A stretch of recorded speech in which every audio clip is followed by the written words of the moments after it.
അലീനയും ഗോവർദ്ധനും കൂടി സംസാരിക്കുകയാണ്. ഗോവർദ്ധനം പറയുന്നു, ഇതൊക്കെ നേരത്തെ ഓർക്കണമായിരുന്നു, എല്ലാത്തിനെയും അഴിച്ചു വിട്ടേക്കുകയല്ലായിരുന്നോ എന്നൊക്കെ പറഞ്ഞ് ചൂടാവുകയാണ്. അലീന പറയുന്നു, ഇനി എന്ത് ചെയ്യും അങ്കിളെ, അച്ഛൻ അറിയുമ്പോൾ ഇതൊക്കെ വിഷമിക്കുകയുള്ളൂ. എന്തായാലും നാളത്തെ പത്രം കാണുമ്പോൾ എല്ലാം അറിയുമല്ലോ. എന്തൊക്കെ അക്ഷരത്തിൽ ഡീറ്റെയിൽസ് എല്ലാം പത്രത്തിൽ വരും. ഫ്രണ്ട് പേജിൽ തന്നെ പ്രതികളുടെ എല്ലാം ഫോട്ടോയും വീടും എല്ലാം വരും. അപ്പോൾ എന്ത് ചെയ്യും എന്നൊക്കെ പറയുകയാണ്. എന്നിട്ട് പറഞ്ഞു, ഇവിടുത്തെ കാര്യങ്ങളൊക്കെ നോക്കാൻ വേണ്ടിയിട്ട് ബാലേട്ടൻ എന്നെയാണ് ഏൽപ്പിച്ചേക്കുന്നതെന്ന് പറഞ്ഞപ്പോൾ അലീന പറഞ്ഞു, അങ്കിൾ പൊയ്ക്കോളൂ, ആശുപത്രിയിൽ പോയി നിന്നാൽ മതി, അച്ഛൻ്റെ കാര്യം നോക്കിയാൽ മതി, ഇവിടുത്തെ കാര്യങ്ങളൊക്കെ ഞാൻ നോക്കിക്കോളാം എന്ന് പറഞ്ഞു. അങ്ങനെ ഗോവർദ്ധനൻ തിരിച്ച് താഴോട്ട് ഇറങ്ങി വന്നു. അപ്പോൾ ബബിത നോക്കി നിൽക്കുകയായിരുന്നു. ബബിത ചൂടായിട്ട് ചോദിക്കുകയാണ്, എന്താ അവളോട് മാത്രം ഇത്ര ഡിസ്കഷൻ? ഞങ്ങൾ അച്ഛൻ്റെ മക്കളല്ലേ, ഞങ്ങളോട് എന്താ കാര്യങ്ങളൊന്നും പറയാത്തത്? അലീന മാത്രമാണോ അച്ഛൻ്റെ മോള് എന്നൊക്കെ ബബിത ചോദിച്ചപ്പോൾ ഗോവർദ്ധനം പറഞ്ഞു, നീ ഒന്ന് അടങ്ങ് കൊച്ച്, നിൻ്റെ അഹങ്കാരം നീ ഒന്ന് കുറയ്ക്ക്. നിൻ്റെ അമ്മ 2 കാലും ഒടിഞ്ഞ് ഹോസ്പിറ്റലിലാണ്. അതേ ഹോസ്പിറ്റലിൽ തന്നെ ICUയിൽ കിടക്കുകയാണ് നിൻ്റെ അച്ഛൻ. നിൻ്റെ സഹോദരൻ ഈ റേപ്പ് കേസിൽ പ്രതിയായി ലോക്കപ്പിൽ കിടക്കുന്നു. നീ ഒന്ന് ഭൂമിയിലോട്ട് ഇറങ്ങി നില്ല് കൊച്ചേ, നിൻ്റെ അഹങ്കാരം ഒന്ന് കുറയ്ക്ക്. നീ എന്ത് കണ്ടിട്ടാണ് ഇങ്ങനെ അഹങ്കരിക്കുന്നത്? നിന്നോട് അല്ലെങ്കിൽ ഞാൻ എന്താണ് പറയേണ്ടത്? എന്തെങ്കിലും പറഞ്ഞാൽ നിനക്ക് എന്തെങ്കിലും ചെയ്യാൻ പറ്റുമോ? നിന്നെ ഒന്നിനും കൊള്ളില്ലല്ലോ, പിന്നെ ഞാൻ നിന്നോട് എന്ത് പറയാനെന്ന് പറഞ്ഞിട്ട് ദേഷ്യത്തിൽ ഗോവർദ്ധനം പുറത്തേക്ക് ഇറങ്ങിപ്പോയി. അപ്പോൾ അലീന പറഞ്ഞു, നിനക്ക് എന്താണ് അറിയേണ്ടത് ബബിത, എന്നോട് ചോദിക്കുക, ഞാൻ പറയാമെന്ന് പറഞ്ഞു. എനിക്ക് നിൻ്റെ അടുത്ത് നിന്ന് ഒന്നും അറിയണ്ട, നിന്നോട് എനിക്ക് ഒരു ഇതുമില്ല, എല്ലാവർക്കും നീ വലിയ ആളായിരിക്കും, പക്ഷേ എനിക്ക് നിന്നെ ഒരു വിലയില്ല, എൻ്റെ തലമുടി നാരിൻ്റെ വില പോലും ഞാൻ നിനക്ക് കണക്കാക്കുന്നില്ല എന്ന് പറഞ്ഞിട്ട് ബബിത കയറിപ്പോയി. കൃഷ്ണമോൾ ഇതൊക്കെ കണ്ട് അങ്ങനെ വിഷമിച്ച് നിൽക്കുന്നു. മനുവിൻ്റെ വീട്ടിൽ കുറേ ആൾക്കാർ വന്ന് ബഹളം ഉണ്ടാക്കുന്നതാണ്.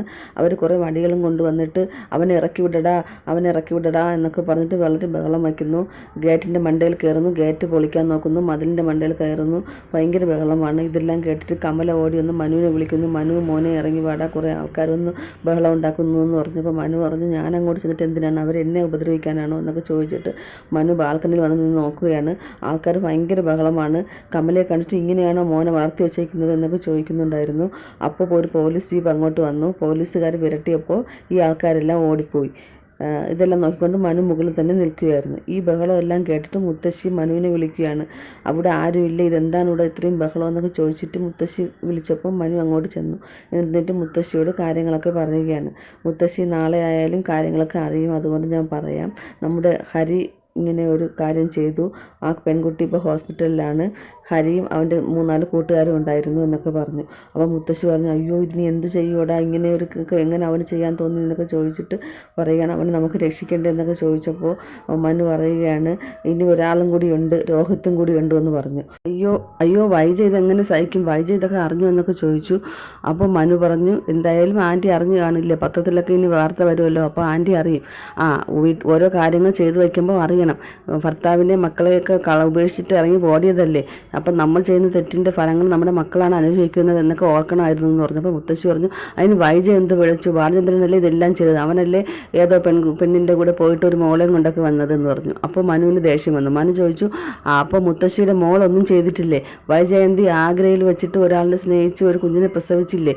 അപ്പോൾ മുത്തശ്ശൻ ആ കുഞ്ഞ് മരിച്ചുപോയെന്ന് കള്ളം പറഞ്ഞിട്ട് എവിടെ ഉപേക്ഷിച്ച് കളഞ്ഞില്ലേ? അപ്പോൾ അതൊക്കെ മൂടി വെച്ചിട്ട് എല്ലാവരും നല്ല വെള്ള ചമയുകയാണോ എന്നൊക്കെ ചോദിച്ചു.